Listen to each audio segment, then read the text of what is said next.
Good evening, and welcome very, very much to Conversations. Well, we're pleased to welcome to tonight's program Isaac Azimov, who will need very little introduction at all, but I would have at the outset like to say that the program tonight is also being hosted by Marilyn Vos-Savant, co-hosting tonight's program. And Marilyn, welcome to the program, and Isaac Azimov, welcome very, very much indeed to Conversations.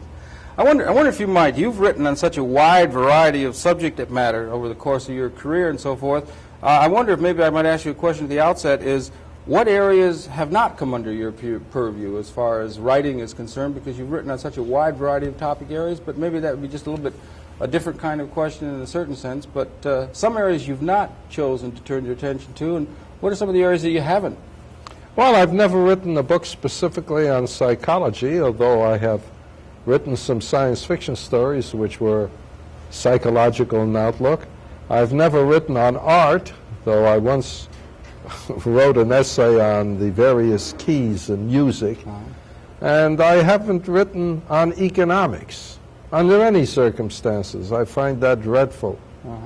And I have no interest in it whatever, which accounts for why I'm poor. Yeah, but you have had an interest in such a wide variety of subject matter, haven't you? I mean, ranging all the way from esoteric questions of science to Shakespeare and to other kinds of questions. I mean, makes it easier to write. Yeah. You know, I don't have to beat one subject to death. You think it's possible to range over a wide subject area such as that? Is it good to encourage, let's say, scholarship or students and so forth to think in terms of having a wide purview of interest rather than becoming heavily specialized in one particular field? A lot of people complain there's too much specialization, say, within academia. I just wonder generally. Well, we got to have some specialization. There are some fields where you can't really contribute anything new until you spend practically your whole life studying it. But the danger is not that we're not going to have enough specialization. The danger is that the specialists insist on specialization as the only pathway to scholarship.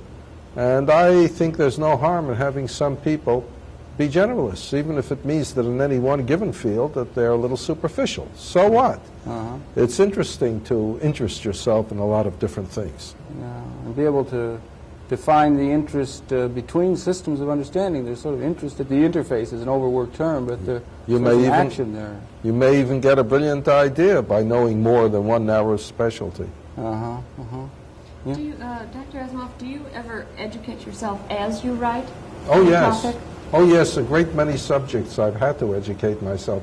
I've written more books on astronomy than any other single subject, and I've never taken a course in astronomy. All my knowledge of astronomy is self-education.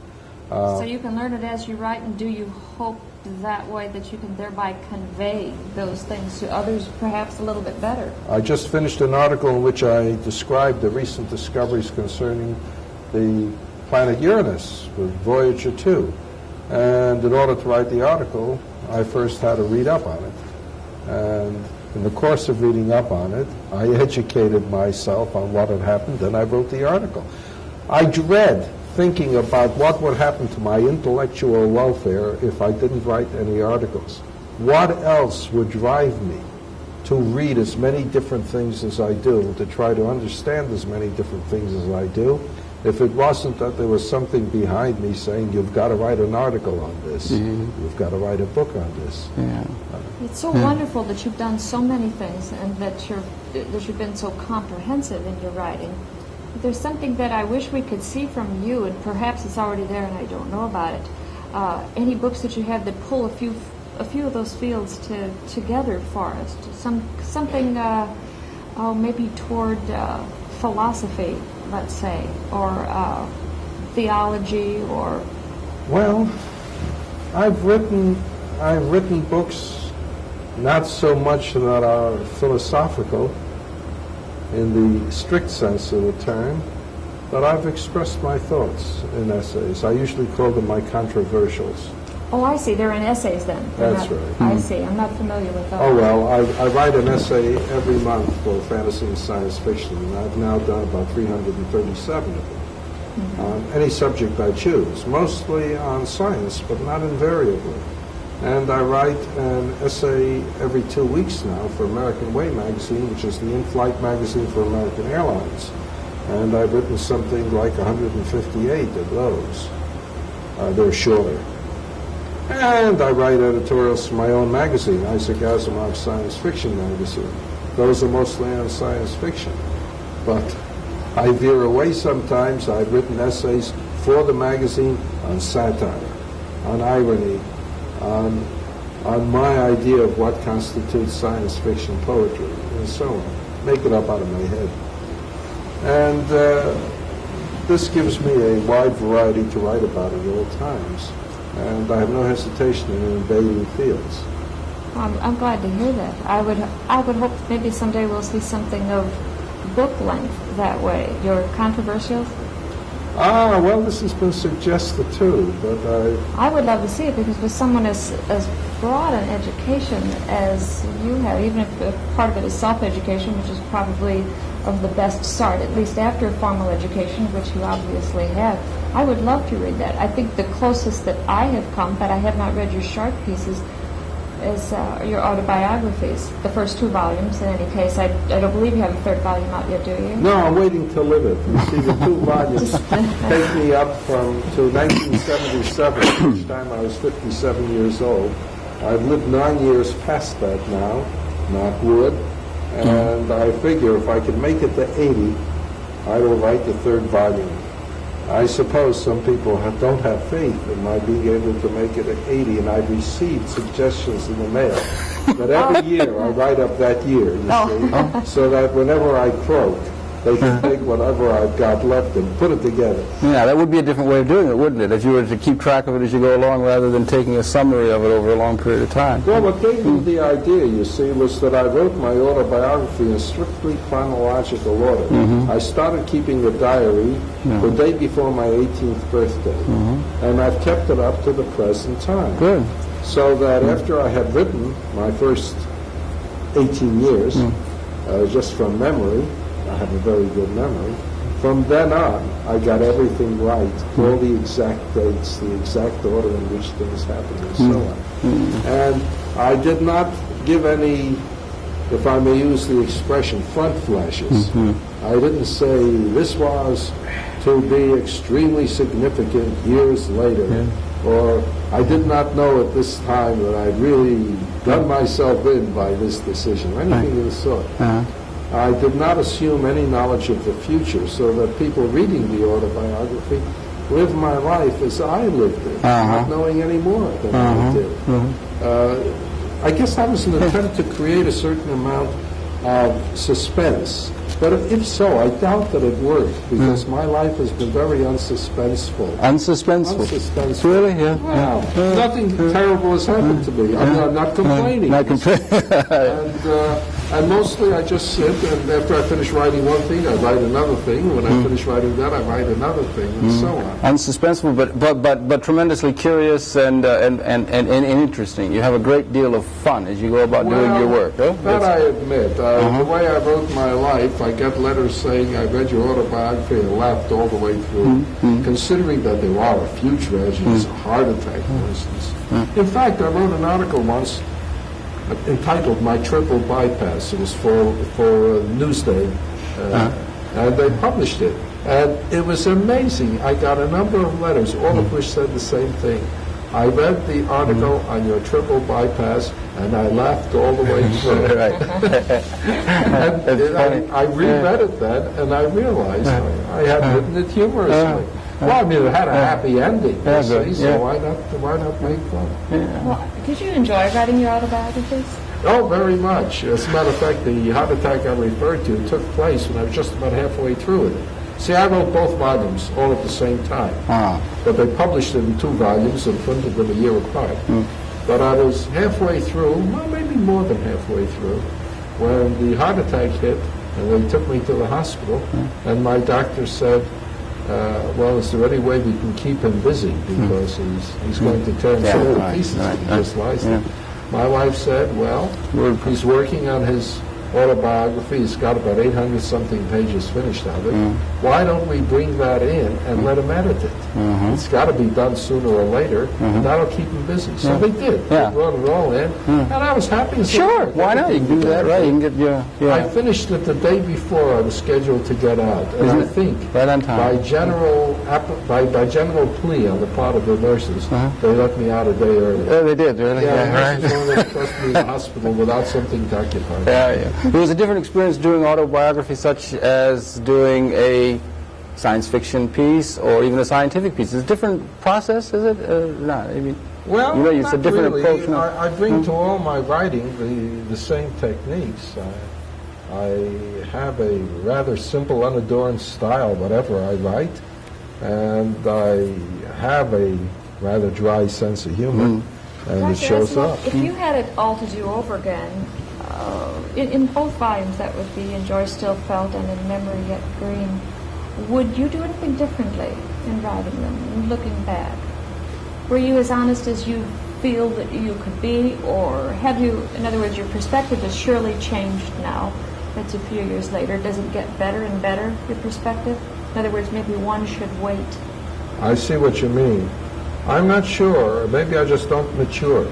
But I was as honest as I could be about myself within the limits of the way a person fools himself. Yeah, right. I mean, we all have our own illusion, yes. No matter how honest they are, yes, they manage to see themselves a little better than other people see them. Or, they can take a lie detector test, and it wouldn't show up that they're lying. They really believe it. So I have to allow for that. But in one way, the book did manage to be distorted. I tried not to say anything that would make other people unhappy.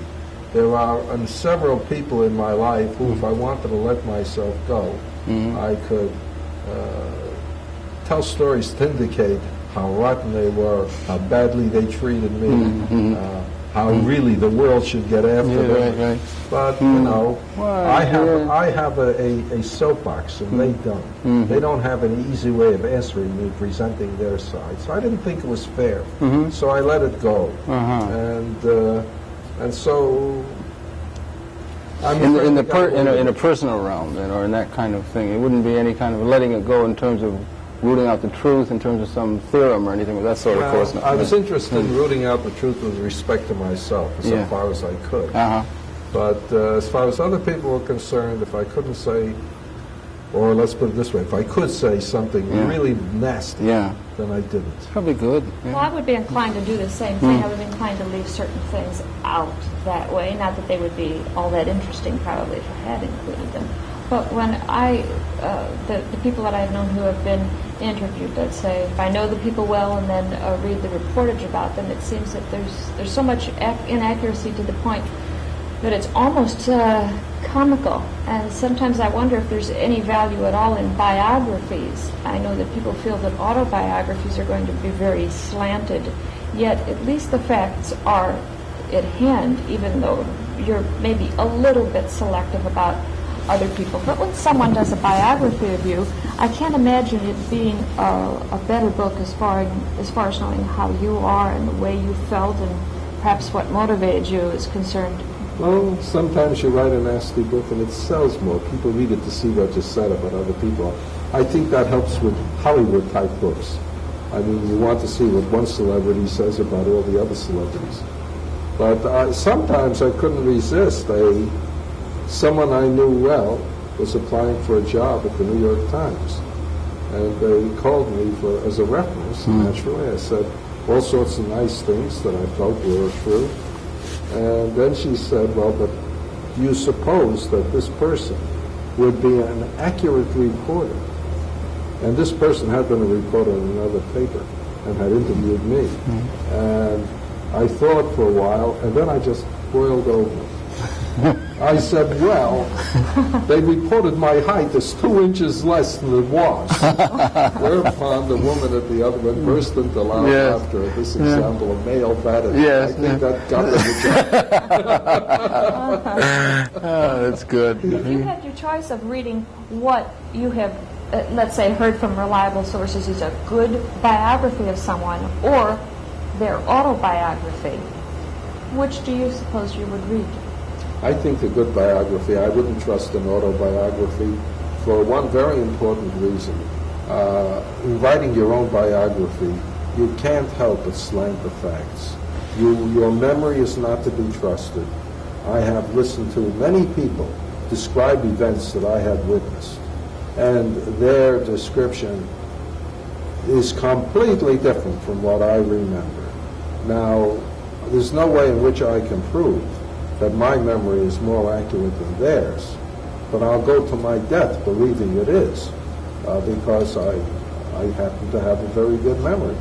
But the thing that makes my biography worthwhile is that I had my diary. That's which what I was had, thinking. You were putting it down day to day. Right, and I had written that without any notion whatsoever that there was going to be any publication, so to speak, of it. I was doing it just because almost every kid starts a diary when he's a teenager, especially girls. And you usually give it up after anywhere from a week to 9 months.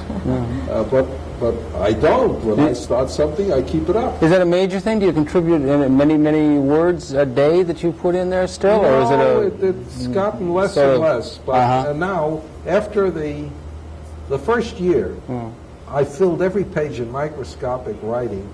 I especially described every baseball game and put down long sections on news of the day and so on. And then, about the middle of the year, I began submitting stories.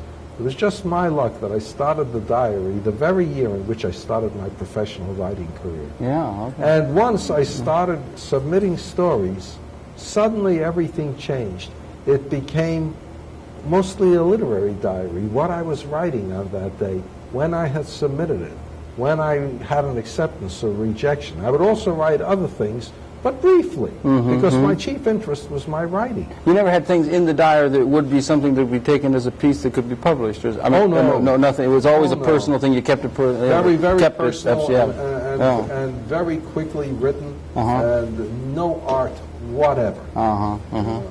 That goes back to what, 1920? January 1st, 1938. 38, right. 38. 1920 was when I was born. That's right, yeah. And then what was the first published that you did? What was the first thing that you had published? What year was that? Well, 1938? the first thing I published was a story called Marooned Off Vesta, which was sold on October 21st, 1938, and appeared on the stands in the March 1939 issue of Amazing Stories, which reached the stands on January 9th. You remember that well? Oh, yes. Was it a red letter day in your life? Oh, absolutely. It was, yeah. Absolutely. Yeah. Published writer, yes. Don't think I'm not aware that on October 21st, 1988, if I'm still alive then, I'll be celebrating the golden anniversary of my first professional sale. Oh man. Yeah, man. How can that happen to me? I'm so young. Yeah, right.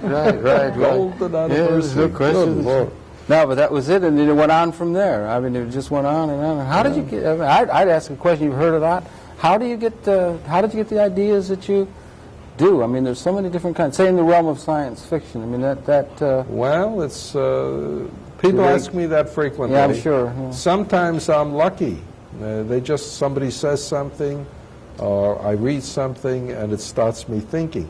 On one occasion, and it wasn't science fiction, it was a mystery story, I dreamed the story. Really, yeah. Or at least in my dream I said, hey, this would make a good story. And when I woke up, I remembered what I had dreamed, which isn't usual with me, and I promptly wrote it up and sold it. But I would say that most of my ideas come in a very unglamorous way. I sit down like this, and I think and think and think and think until something comes to me. And you know, people who ask me where I get my ideas, and I tell them by thinking and thinking and thinking. I mean, they turn away in disgust. That's not what they want to hear. Right. You know, it's some great inspiration. I mean, if it takes thinking, anyone can do that. Right. I wonder. I'm not a writer of science fiction, but if you have a story, let's say, do you get the story concept all of a piece, or do you sometimes get an idea and then wade into it and then have the story develop as you go along, or do you generally have the story idea as a piece as you sit down to write it? It varies. Sometimes I get the whole story, but that's very rare. Mostly what I do is I think up a good ending. All right. And once I have a good ending, I figure out where to start, And then I make it up as I go along, but I don't get lost because I have the ending I'm heading for. The danger is, at least for me, I wouldn't swear to others, that if I start without knowing the ending, it's like a river in the desert. Eventually, you don't find your way to sea. You just dry up halfway, and then there's nothing but the desert sands. Or it just goes on, or they could all blend one into another. You see continuity between all of the things that you've writing? I mean, is there in your consciousness and your understanding continuity between all the pieces that we outside of your consciousness might see as disjointed pieces? Do you see a continuity and a connectedness between your writings? Not in every single case, but a large portion of it is there is a continuity there for two reasons. One is because it's the same guy writing it. Yeah, absolutely. Yeah. And the second reason is that you tend to cling to a particular background because you've worked it up. And if you've got a particularly complex background, there are different aspects of it. And it makes life a little easier for you if you don't have to start from scratch with everything you do. So that I had my foundation series, of which the 5th book is going to be published, but there are 3 so-called Empire novels that come before it, and I now have 5 robot books that come before that, so that I've got 13 books, and there are still 2 more that I think of writing between the first and last, and then maybe keep on going. But I might not. Right. With your autobiographies, is there anything that you would hope to accomplish by writing them? Would you like people to know how it was with you? Is it, would you like them to, in other words, is it sort of an effort to make friends with your readership, to say, this is how I grew up, this is the way things were for me? That's interesting, but you know, that never occurred to me. I wrote it largely because I wanted to go back over my life. The diaries were sitting there, and I'd never reread them. And I was curious as to just how things had gone. And then I found, of course, being an extremely self-centered person, I'm always talking about myself. I never get interesting. About myself. I'm lucky that it's interesting, because even if it were boring, I would talk about myself. So that I found that I just loved going over my life and sort of recalling my parents and my early friends and the various things I did. And wrote it up. And then I'd get letters from people who had totally different backgrounds from me, and yet who saw something, some aspect or other of my early life that reminded them of their own. And it made me realize, in any case, that we are all human beings, and somehow, no matter what the difference is in culture and events, there are some things we all have in common. Some feelings children are sure to have, and some events that are sure to impinge upon them.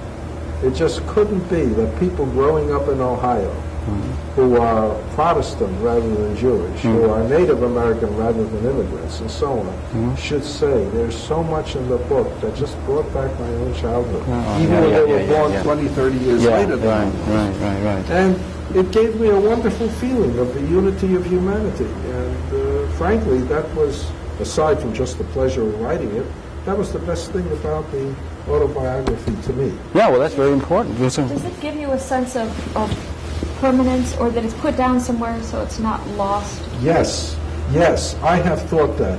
I have very seriously considered that. I think most people's lives go down the drain. That is, there's no one who knows anything about it, not even they themselves. Memory is so tricky. Believe me, when I went through my diary, I was astonished at some of the things that had happened I'd forgotten about, at some of the things I remembered that had never happened, and at some of the things that did happen as I remembered, but in the wrong order, in different years. And you have a good memory. And you have a really good memory. Yeah, right. And even so, that diary corrected me a million times. And people whose memory is not as good as mine, can't even remember their own lives. Yeah, right. And it's a shame, sort of, because nobody's life is not worth remembering. No, not at all. At least to the person himself. Even if you say that someone's life is either not interesting in itself or that he lacks the magic to describe it so it would interest others. Forget that. It's interesting to himself. Sure. And when he sits down to think about what's happened to him, he's going to remember myths and fairy tales. That's not the way it was. Yeah. And I think that's sad. And then if you get into collective situations, you get different kinds of perceptions of what actually was taking place, and you can perceive a thing differently than someone else can, you know, but... Well, yeah. Look at, I imagine every husband and every wife have had fights, and each one will say, well, you said, yes, and then I said, right. no, that's not the way it was. Right. And you know, they're both telling the truth. Yeah, right. It's from their own perception. That famous That's right. film that did that, the Japanese film. They show About Showman, yeah, yes. right, of course. I mean, it shows that it's true, yeah. And God knows how many marriages have broken up over this. And when I used to have an argument with my first wife, I'd come out with a volume of my diary, and she wouldn't listen. I cite chapter and verse, right? You get chapter and verse. He Right? says, It's you good. wrote that. You wrote that yourself, right? What you should do is have video processing. We have video processing capture. We do have more and more processes technologically to encapsulate reality. Bessie Smith was inspirational to, no, Ma Rainey was inspirational. There was somebody inspirational to Ma Rainey. That's all gone. History, we never capture. We got the phonograph. The technologies allow us to capture in reality more and more, and be able to have a sort of replay of reality, perhaps more and more than certainly we've ever had historically. I mean, the technological capability of recapturing and massaging knowledge and information. That's true. For instance, you know, I think I can look back at my early books, and it's not with any pain that I look back at my early books. In fact, I read it and I say to myself, I can do better now. Good. It's pretty good, but I can do better now. But I often think, what about actors who are now in their 70s or 80s, and they see a film which they made 50 years earlier, and they see themselves handsome, slim, lithe, you know, full of energy. It must. Did you see you saw the films of James Cagney? Yes, I watching did. himself, he just passed away I know. very recently. That's good. And you saw that he was watching the television, but there was a smile came over his face as he was watching himself, but you knew that was part of a movie. Also, what did he really feel? Did he feel sadness when he saw that? I wonder. Well, when I look at this, for instance, this is a picture. This picture was taken, I think, when I was 21. Oh, my Lord, look at that. Look at that. Yes, yeah, right. Say, well, I think you're better looking now, but I mean, that's pretty good, you know? Yeah, been a good-looking fellow all along. Huh? Look at that dark. You'd rather look like that? Yeah, but look at this. Look at this wisdom. Look at this wisdom on your face. You look brighter now. Yes, I was 21, because when Looking I was 21 years old, I had a mustache. The only year in my life I had a mustache. Speaking as a woman, this is much better. Now, this is a woman's view now. You This looks definitely good. improved. Oh, this definitely looks good. I like what I see now. I think But you know, I great. heard Red Skelton once talking about seeing his old films, and he said that it indeed made him feel very good that it had been captured when he was young. He said it was no longer just gone and dissipated. He wouldn't be able to say to anyone, "This is how I used to look."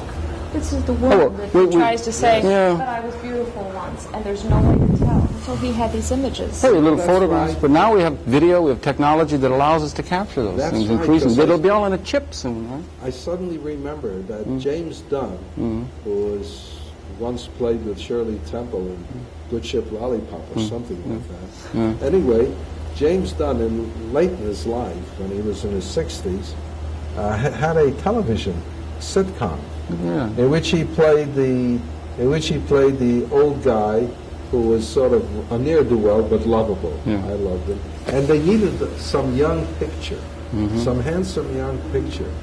And he brings in this picture of an absolutely gorgeous young man. He says, "Yeah, that's me when I was a kid." And they all laughed. Yeah. Are you kidding? And it was. It was James Dunn when he was young. There you are. And, you have the evidence. And I appreciate it because I was his age almost. And I figure, yes, you could be proud of that. And you could be glad it survives. And all these people who laugh and don't believe it, there's the proof. There's the evidence that we had, and the technology makes it possible. We wouldn't have done that in the Well, 1900 we didn't have it. You know, we didn't have a printing. We've had printing, we've had print, we've had different kinds of things. But now we're having all kinds of technologies that make it possible for us to capture in various kinds of directions and focus the reality of the human experience in a way that we haven't, right? These little camcorders, you can get Aunt Susie and all kinds of things. And it is a kind of immortality. It is, isn't it? Yeah. When you see an old Jimmy Cagney picture, you're not only looking at that kid who was so full of life, but you're looking at all the surroundings. You're looking at the way New York was then.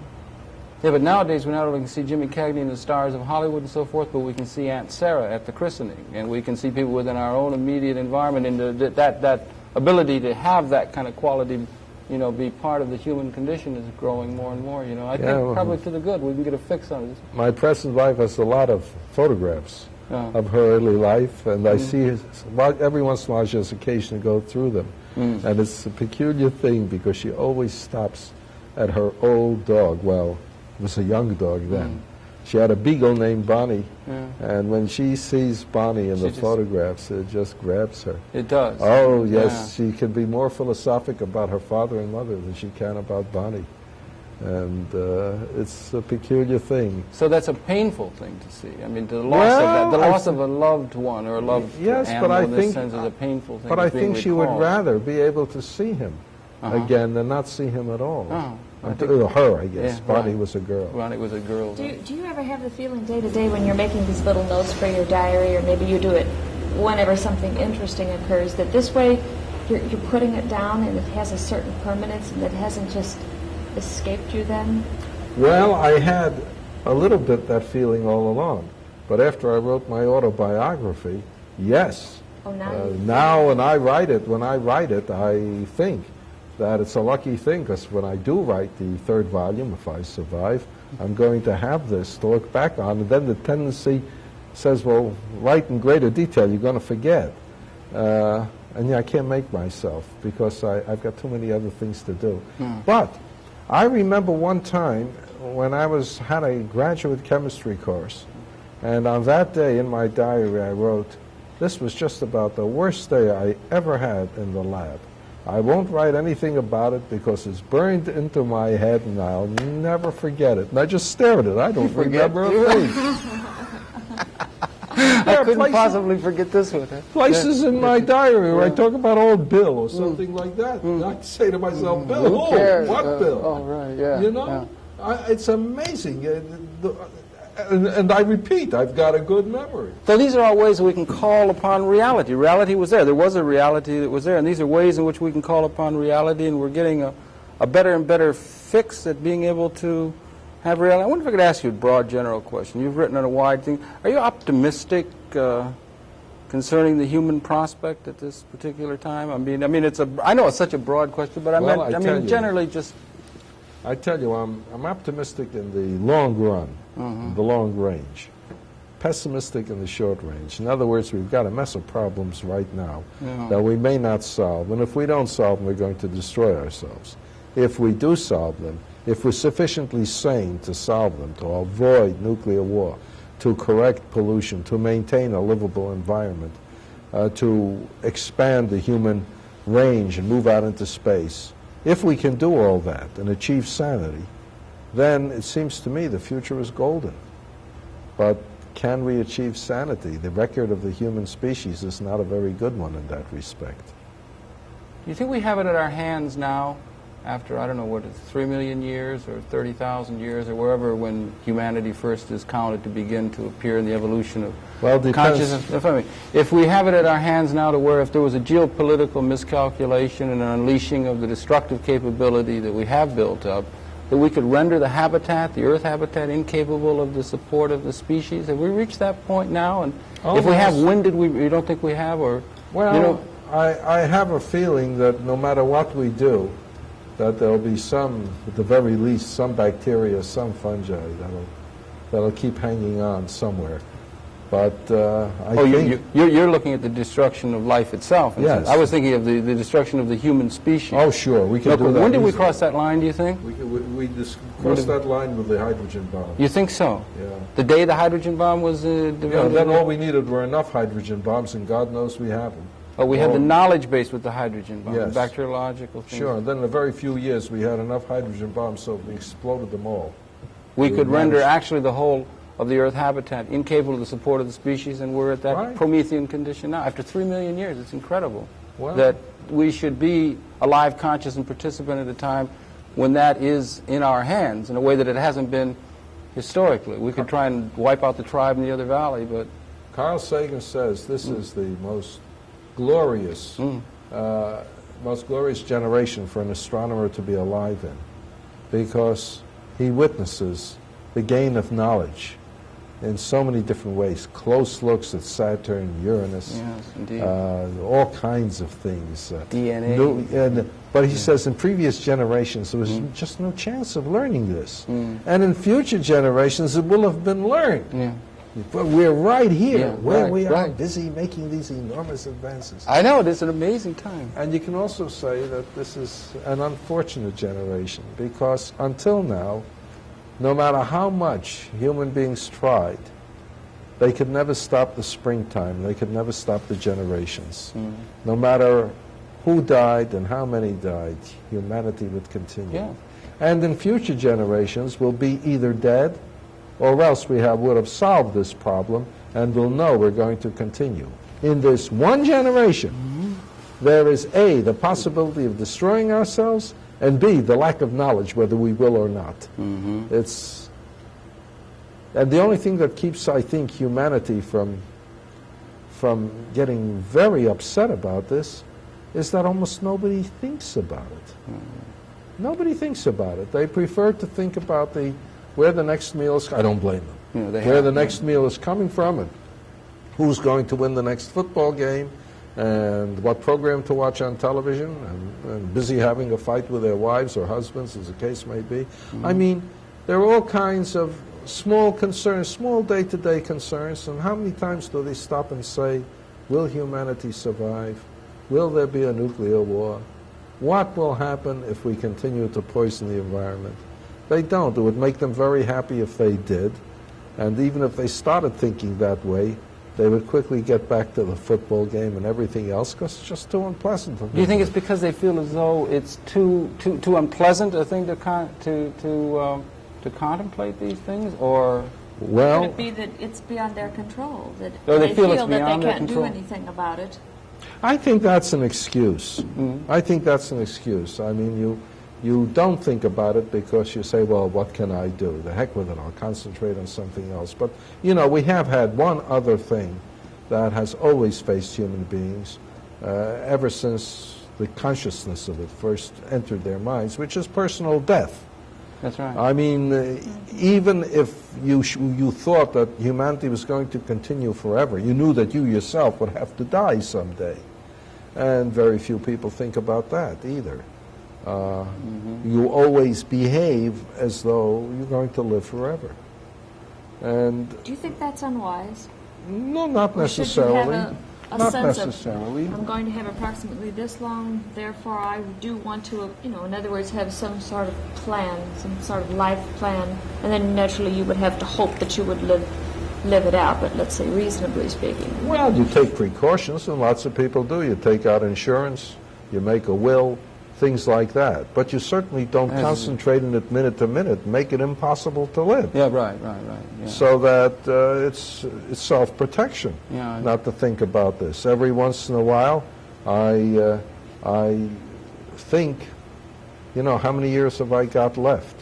And it can't be very many. 25, Can't 30, be as many 40. as I've already lived. Right. You know, I must be They more keep than extending halfway it, through. though. It keeps extending I it. know, but Yeah. I'm convinced I'm more than half through. Well, okay. But that comes rarely, Uh-huh. and my main thought is never mind how many years I've got left. The important thing is to keep writing. Yeah, all right. Keep writing and keep yes. producing. In my because you've got case- so much, because that's a source of satisfaction. Yes, Yeah, it's, it's creative. it's like I used to say, well, I said it frequently, that my idea of a good death is to die at my typewriter, collapsing with my nose caught in the keys. All right. And someone said, oh, that's so grim, you can't say that on television. So So I just said, did. all right, I'll try it a different way. Yeah.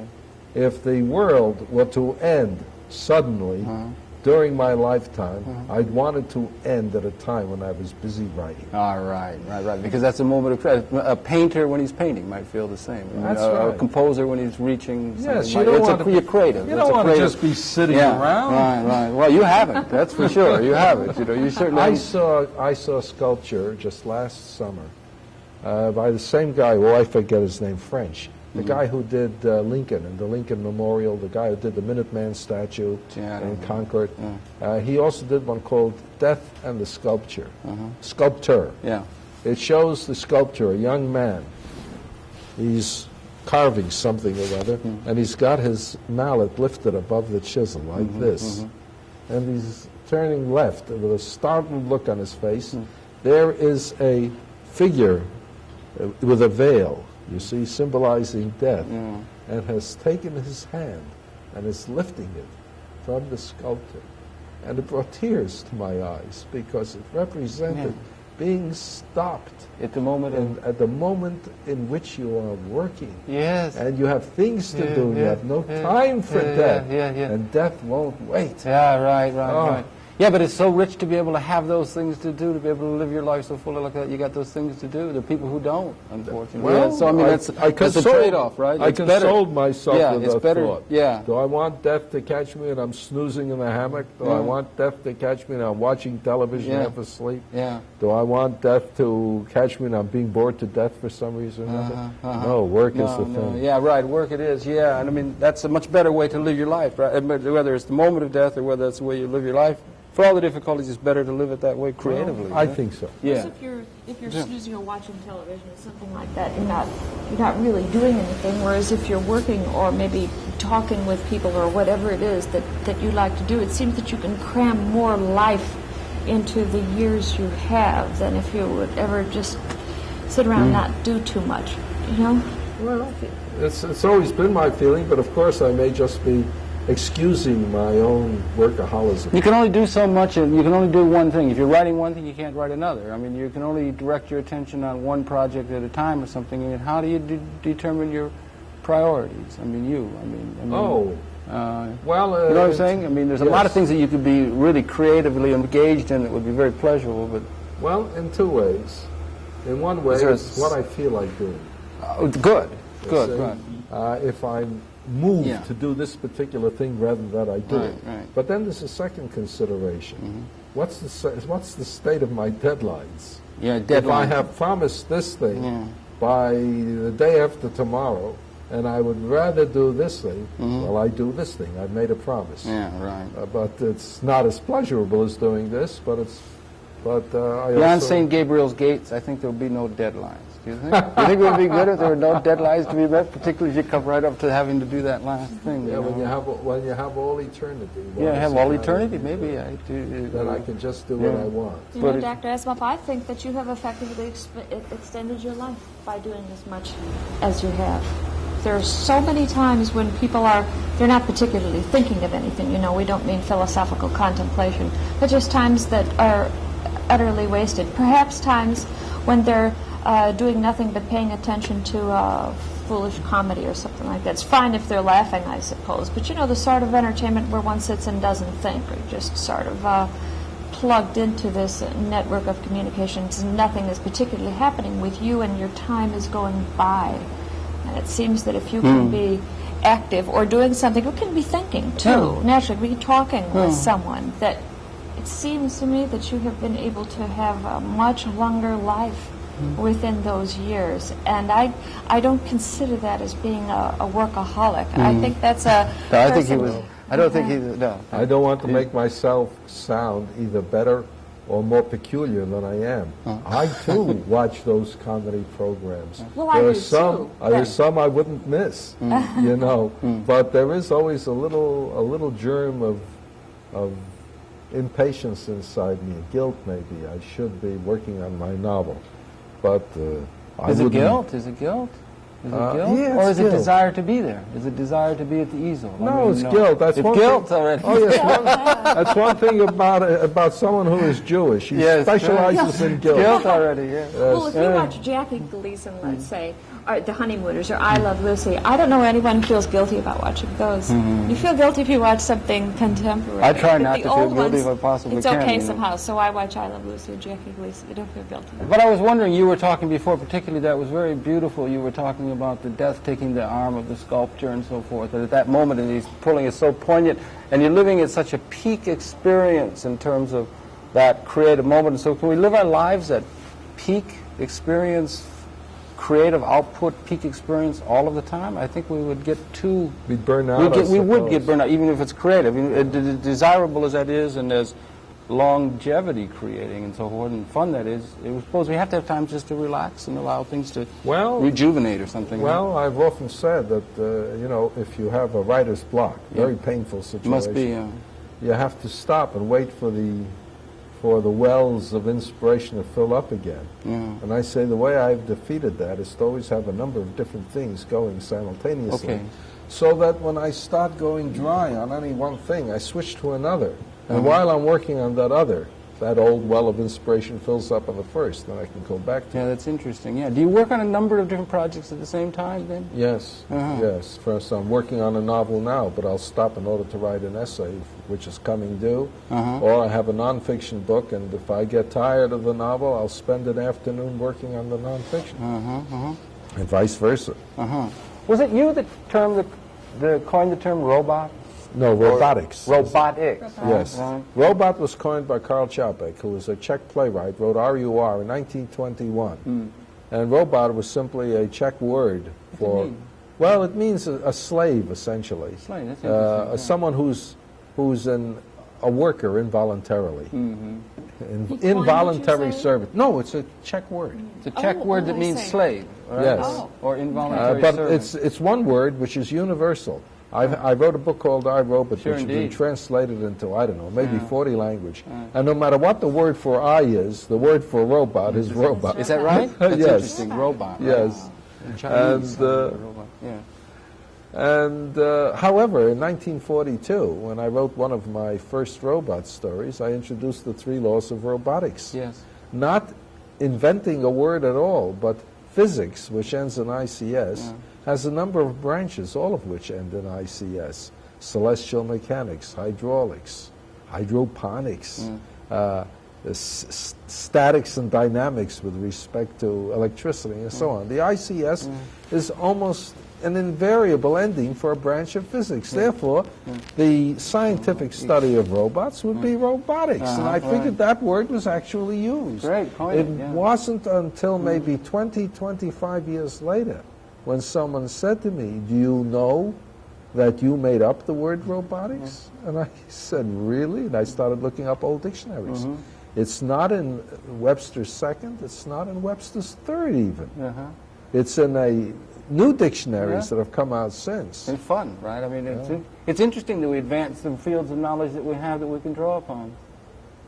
15 years ago, we didn't know about neurotransmitters. There was biochemistry. There was the knowledge base the knowledge base is advancing almost faster than we can keep up with the interest of trying to understand it. Almost We're constantly inventing new words for new knowledge, new concepts, and so on. And it's a little humbling to think that what is most likely to survive of everything I've said. After all, I've published now at least 20 million words, so I have to figure it out, maybe even more. But of all those millions of words that I've published, I am convinced that 100 years from now, only 60 of them will survive. The 60 that make up the 3 laws of robotics. All right. It's interesting. Yeah, it is, because it goes right to the core, and that goes right to the core of something that's going to be of concern to the human society and its relationship to technology. I made up the basis for a non-existent science. At least it was then non-existent. And in fact, what gives me the hint is there's a book called the Penguin Book of Modern Quotations. Modern quotations? I looked up my name in the index. There I was. I started looking at the page, see what beautiful gem of wisdom they have preserved from my writing. 3 laws of robotics, I might have guessed. You've made some projections in terms of robotics. How is reality stacking up against projections as you think in terms of technology you projected, say, from 30 years ago, you had certain ideas as Yeah, it relates. well- You know, it's because the science fiction relates to the reality, and you know, in a certain sense. I mean, how does it stack up? I mean, is reality beginning to rival science fiction in your terms? No, 30 we years can, ago, or how do you? We can always go ahead. Yeah, in other right. words, a science fiction writer is tied to the front of a locomotive, and no matter how fast the locomotive goes and how far it goes, he's tied to it and he's looking ahead. But I must Even admit, at this point of transformation. even at this point, it gets harder and harder to look ahead because things are changing so quickly. But that's his problem. However, so far, I had my robots begin to be practical in the 80s and 90s. In some respects, they're more complex than the robots we actually have. In some respects, the robots we're having are, shall we say, more beautiful than the ones I visualized. We've got computers. I never heard of computers in my robots. I gave them positronic brains. Yes. So I don't know. There's bound to be some divergence. But so far, at least, I was reasonably on track. Pretty prescient then you were, right? Phil? You mentioned that you thought those 3 laws of robotics would be what would stay, what would last, if just some small portion would last. Would that be what you yourself would choose to last? No, I would choose to last one phrase that I wrote when I was 21, which was, in a way, a steal from Samuel Johnson, who said patriotism is the last refuge of the scoundrel. In other words, when you get a guy right down where you have him backed up against the wall, he says, I did it for national security. I remember a president who said it. But what I said was that violence is the last refuge of the incompetent. I mean, Probably true. Image to allow a dispute to come to the point of violence means that someone wasn't smart enough to settle the matter before then. Which And that's a good way to put it, which isn't is it? writ We large, weren't the smart large enough. problem we have, or whether we're collectively smart enough not to destroy ourselves. In a One certain kid sense. wrote to me and said, violence is the last refuge of the incompetent. Why is there so much violence in the world? And why are there so many incompetent? And I wrote back, because there are so many incompetents. But on the other hand, it might be that, I was wondering whether or not, you said, that patriotism is the last refuge of the scoundrel, whether they said we did it for the nation, whether people could say we did it for the species or something. Or Undoubtedly. Do you think we can get to a transnational identity, or we can begin to move into transnational identity, politics, or what would be the... I think we're going to have to. Yeah, we're going to have to. We can no longer try to divide humanity into tiny little groups, with each one having the right to do anything it wanted to do in the name of its own security. At the present moment, any nation which developed the power could destroy all of humanity and claim, if they could be viewed as surviving it, claim they had done it in the name of sacred honor, of national security, and all that. And we can't afford that anymore. We've got to recognize the fact that the world is too small for nations. Yeah, particularly when we can, as you indicated earlier on, at some point here in the 20th century, reach the point where we can create species-wide suicide with the technology that's built at our hands. There's a term that I've used, in Maryland, and we use sometimes, James Joyce has Daedalus say, history is a nightmare from which we're attempting to awaken. I wonder if maybe that's something you might feel in a certain sense accord with. And if the averse side of this destructive capability that we can see of the human society, if we look ahead, in our times, is almost millennial? Can you get a millennial sense of the times in which we live? Or Well, messianic or we're millennial? approaching Do you understand what I'm saying? I mean, Yes. truly liberating kind of sense of fulfilling human purpose. We're approaching the year 2000, which Indeed. makes me feel nervous. But people have said a number of things about history, like yours, may you live in interesting times. Yes, well, that's the Chinese curse. okay. Or happy the nation that has no history. And in fact, Gibbon, I wish I could quote him exactly, but of course I can't. Gibbon, in discussing the reign of Antoninus Pius in Roman history, which was just before Marcus Aurelius and after Hadrian, there was a 20-year period when he was emperor, and there's very little to say about it. There was a time of peace. And he said that the time passed without notice, without history, which, after all, speaking of history, is nothing but a list of the crimes and misfortunes of the human species. It's a little bit of a pessimistic view of it. It's more of a nightmare. I mean, well, people ask me sometimes why my magazine publishes so many stories that are violent and depressing, and I said, I wouldn't like to, but that's what the writers tend to write, because that's where the interest lies. If you write a story about how good people are and how quiet and serene and peaceful, it's going to be very dull. That's I mean, you want dullness in your life of that kind. You don't want violence and danger in your own life, but you want it in a story where you're safe and you can experience it vicariously. And to put it forth, and to be able to put it forth, and to be able to communicate these things. Well, I tell you, we've touched on a wide variety of subjects and so forth, and it's really exciting. I don't know how to congratulate you on all the work you've done. You've heard that many, many times, but I do congratulate you on all the work, and I certainly want to thank you for participating here in the Conversation Series. I want to say myself, it's been a tremendous pleasure talking with you. It was pleasant to, It was indeed. especially now. I understand, right. And I would remind you, and the cable television audience, it's been your pleasure then to have, on the name of Marilyn Vos-Savant, who's been co-host this evening, like to thank you for having viewed Conversations, and again to remind you that it's been your pleasure to have the perceptions of Isaac Asimov, a person of prodigious work and creative capability who's contributed mightily, if I may say so, toward creating a climate of understanding that might help us avert the negative aspects of what we can see now and perhaps find our way through to a brighter future, which need not be put in fiction terms, but in real terms. I'd like to congratulate you on all of your work and thank you very much for it. Thank you. Good night. We'll be coming back next week. We'll see you next week. Good night.